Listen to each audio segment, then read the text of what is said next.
TV here at E3 in Los Angeles. Now, Lauren, I was noticing there's a lot of PC games here that were here last year, like Black and White, but it seems the hot title is Diablo 2. Yes, this is the year of the sequel.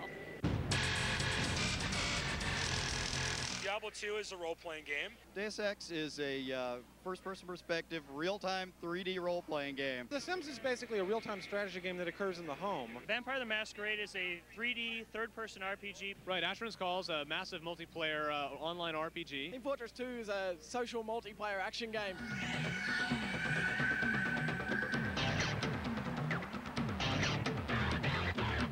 The coming years look to be quite interesting for PC gamers. From the hollowed halls of Ultima to the belligerent battalions of Battlezone 2 and on to the depths of Diablo 2, at this year's E3, it seems that sequelitis is alive and well and will be coming to a computer screen near you.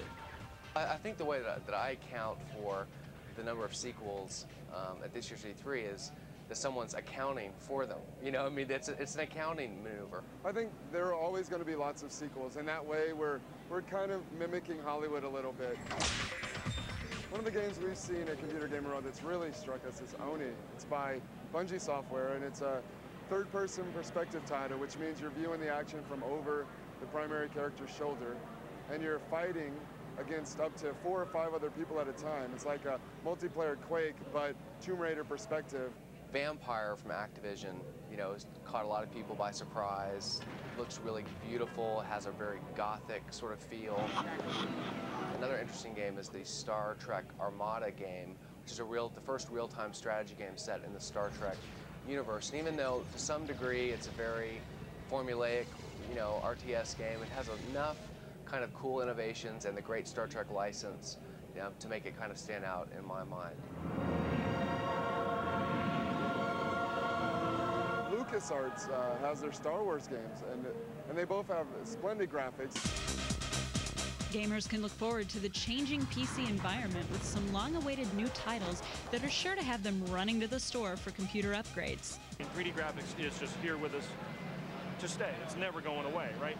So you're in these 3D worlds, but ultimately a lot of our controls that we have, our existing controls, keyboard, mice, and even joysticks to a large degree, were never really intended to deal with a 3D world, right? So what you really are dealing with is you need new different ways to approach how you manipulate this character you have in this 3D world, and ways to make movement easier and more intuitive.